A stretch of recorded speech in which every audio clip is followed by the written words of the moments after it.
แหล่งท่องเที่ยวเกษตรเชิงอนุรักษ์ตำบลเชิงทะเล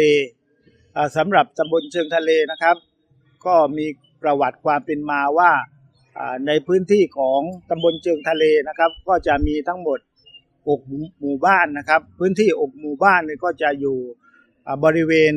ริมทะเลนะครับก็เลยได้ชื่อว่าตำบลเชิงทะเลแต่ก็จะมีส่วนหนึ่งนะครับจุดติดกับด้านภูเขาหรือว่าที่ราบสูงนะครับ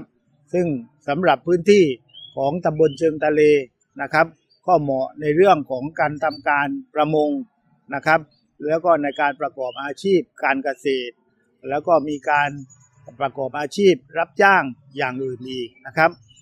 สำหรับในเรื่องของการประกอบอาชีพส่วนใหญ่ก็จะมีการเลี้ยงสัตว์โดยเฉพาะการเลี้ยงแพะก็มีแพะนมนะครับที่เลี้ยงกันอยู่นะครับ